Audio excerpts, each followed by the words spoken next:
This morning we have a special guest speaker, Mrs. LDS Prepper. We've had a lot of people requesting information on how to build these awesome raised garden beds. There's lots of ways to build them. This is the design that she liked and it's worked very well. So without further ado, let her take over. Hi there. A raised garden bed is nothing more than a great big planter box, either leveled into the ground or built on top. We have all of our utility, electrical, internet lines running through this spot in the garden, which is the best spot because of its sunny location. So I opted to build the planter boxes on top of the soil rather than digging down and leveling.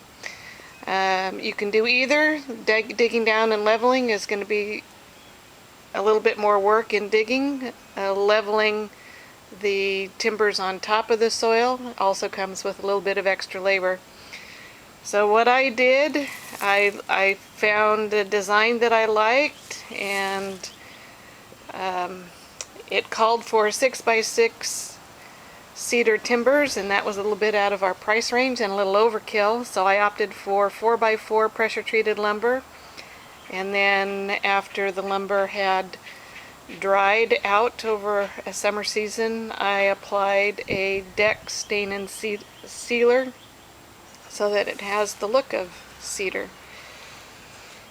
So the first thing I did was stake out the planter boxes where I wanted to put them, and then started leveling. I wanted the planter boxes to be 3 timbers high at the high spot, and then added whatever depth I needed at the low spot. As you can see here, we've got 4 timbers high. And the bottom timber is the one that you have to cut on a diagonal to have it sit flush on the ground.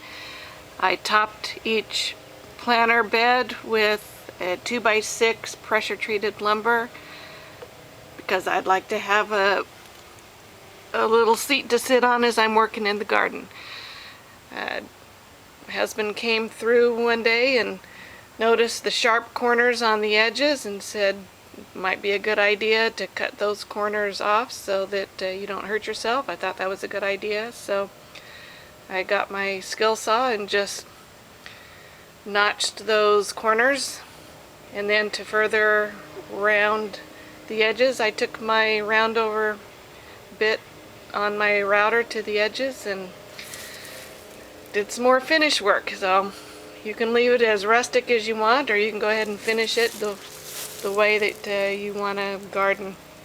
I recommend that the planter boxes be no wider than about 30 to 32 inches on the inside for ease in working in the garden. I have friends who thought it would be economical and when you're purchasing timbers to do a 4-foot wide by 8-foot bed. That eliminates a lot of cutting of wood. And then they found that they couldn't reach all the way across, or they were constantly having to walk around one side of the bed to the other side of the bed to tend to their plants. So I have found 32-inch wide beds to be just right. If I'm on one edge of the bed, I can stretch and reach all the way across very comfortably. As far as construction details, the first course needs to be secured to the ground with rebar. So I used a 1/2-inch long drill bit on an electric drill. And here's the plan that I used.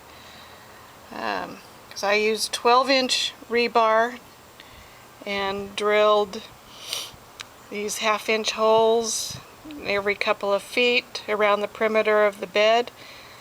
and drove the rebar into the ground. That secures the bottom course to the ground so that it doesn't move on you, and that has worked well. The second, third, and upper layers I used, let's see, they were 10-inch galvanized nails that I got at Home Depot. This plan calls for using 10-inch timber screws. I couldn't find any such thing, but the nails work well, and the nails just secure the timbers to each other. So you need to, wherever you've got joints, you need a nail on either side of the joint, about every 2 inches or every 2 feet all the way around the perimeter of your bed. And you nail, and in order to get the timbers to lie flush with each other, I found I needed to, what do you call it? Account for the nail head, the depth of the nail head, and I used a paddle bit on my drill to countersink, that's it, so that I could countersink the nails into the timbers. So that was a little bit of extra work, but it was worth it to get the timbers to sit flush with each other and for the whole thing to work together. The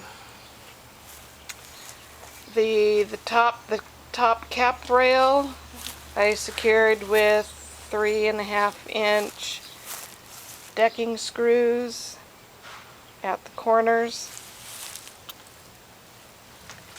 You can see the holes there, and then about every foot I've got another screw that's securing the top rail into the top course of the timbers.